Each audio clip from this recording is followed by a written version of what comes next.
Welcome students. Today we are going to discuss about the Green Revolution. So what is Green Revolution? Actually in the year 1960, high yielding varieties of wheat were introduced in the country Mexico. So later these high yielding varieties of wheat are produced by our scientists.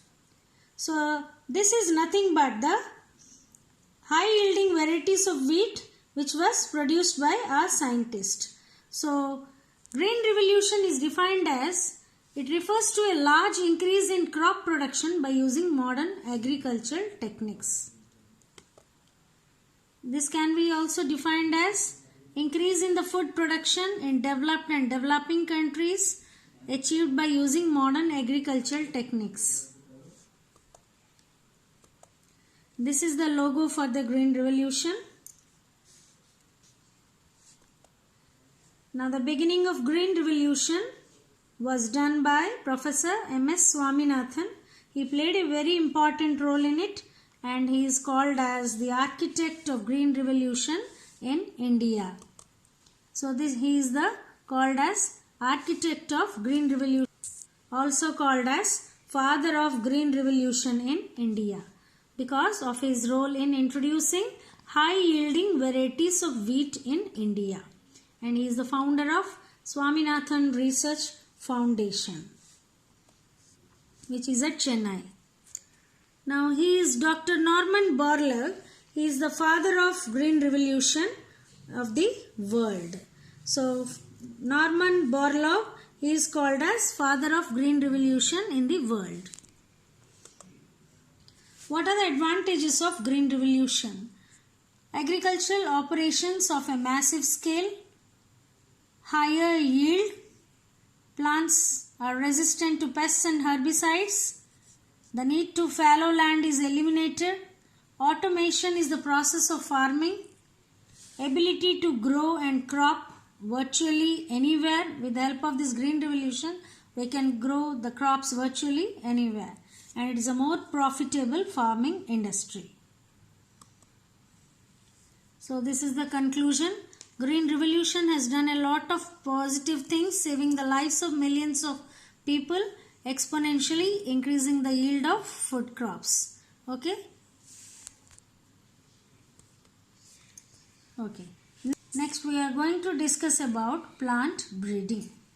First let us define plant breeding.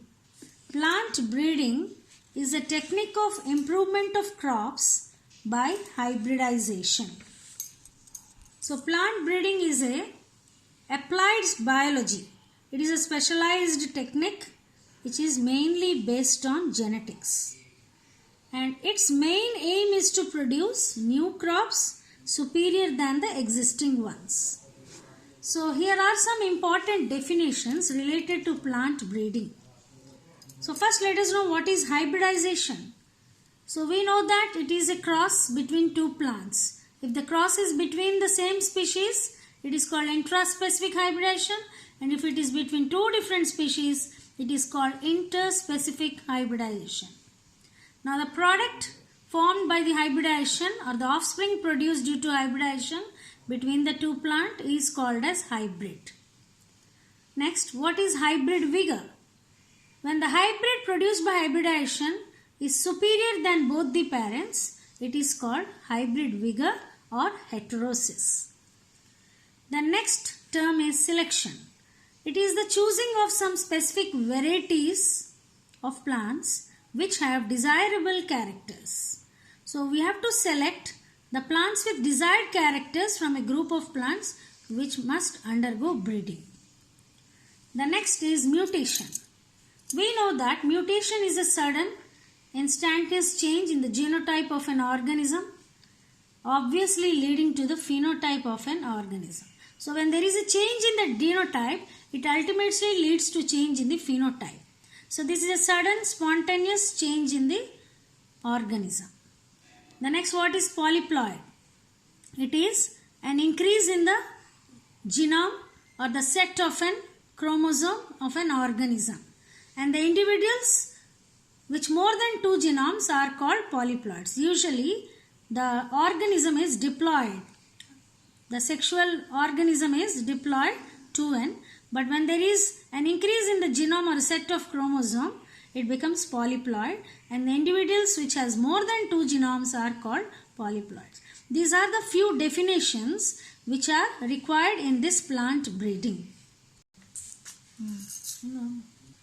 Now we'll see the various steps involved in the plant breeding.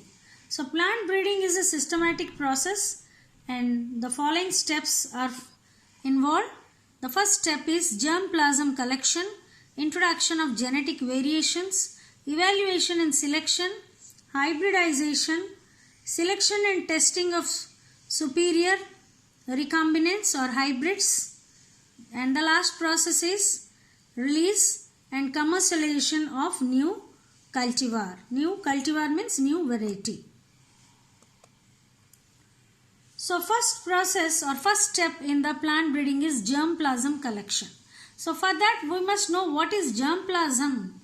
Germplasm is the genetic material present in the germ cells or the reproductive cells of an organism. So any species, the genetic material present in the germ cells is known as germplasm. And collection of plants and seeds having all the diverse alleles for the genes in a given crop is germplasm collection. So this germplasm collection, also called as genetic variability, it is the basic step of the plant breeding program. The next step is creation of genetic variation. So how genetic variation is created? Okay, after the collection of germplasm, how we will create genetic variations. So these are the various steps. These are the various ways by which we can create the genetic variation. That is by genetic engineering, plant introduction, polyploidy, mutation, hybridization, domestication, and germplasm collection. So after creation of genetic variation, the next step is selection. You have to select the plants from the germplasm. So after the germplasm is evaluated, selection of plants with desirable characters is done. So after selection, next comes the evaluation and release of a new variety. Okay. The next comes multiplication of seeds and distribution. So here there is a step called hybridization, process of hybridization. In the earlier slide I have discussed what is hybridization, what is hybrid. As I told you, hybridization is a cross between two plants, two parent plants. Let there be two parent plants. So graphically I am showing here the process of hybridization. Two parent plants, one is male, the other is female, and how the pollen grains are transferred from the male plant to the female plant. Okay, in the female plant, emasculation is done. That means removal of the male part or the anthers are removed from the parent plant. Now the plant is having only the female part. Now pollen grains are transferred from one of the male parent to this now female parent. Now after emasculation, the emasculated flowers are covered with a paper bag and the process is called as bagging. Okay. Now hybridization process will leads to a hybrid called F1 hybrids or F1 seeds, also called as first filial hybrids. Okay, F1 means first filial. Now F1 hybrids, when undergo selfing resulting in the next generation, that is called F2 or F3 hybrid plants with desired characters. So after the process of plant breeding, there are some examples produced by hybridization or some hybrid crops which are developed in India. So these are the very important, the semi-dwarf rice varieties. They are the rice varieties called Jaya and Ratna.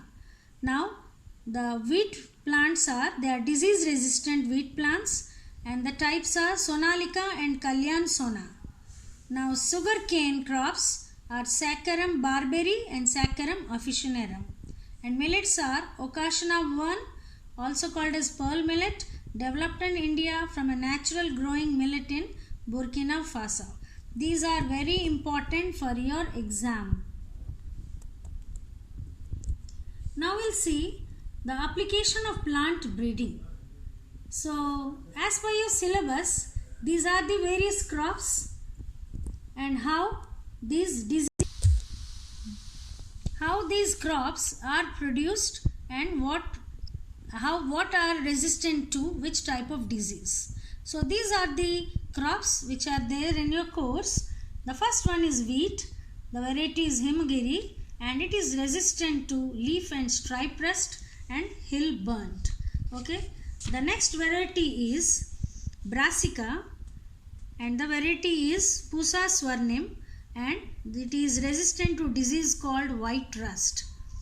Cauliflower, Pusa Shubra, Pusa Snowball K1 and it is resistant to disease called black rot and curl, black rot and curl and blight black rot.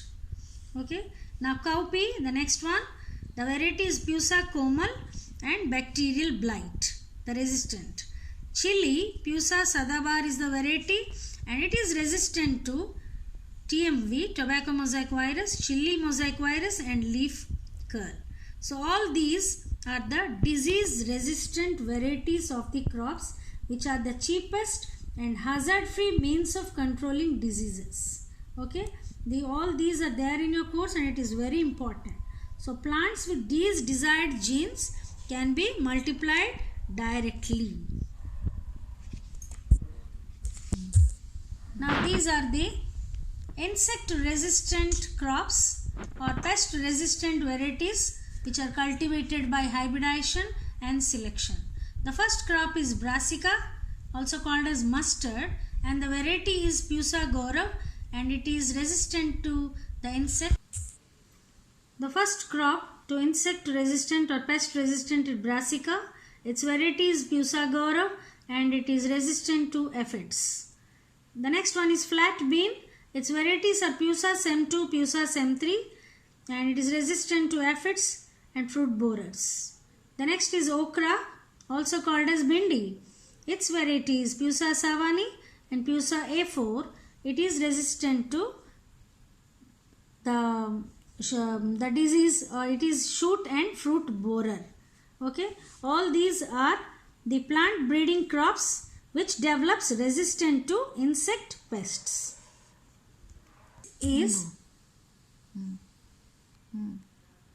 Thank you.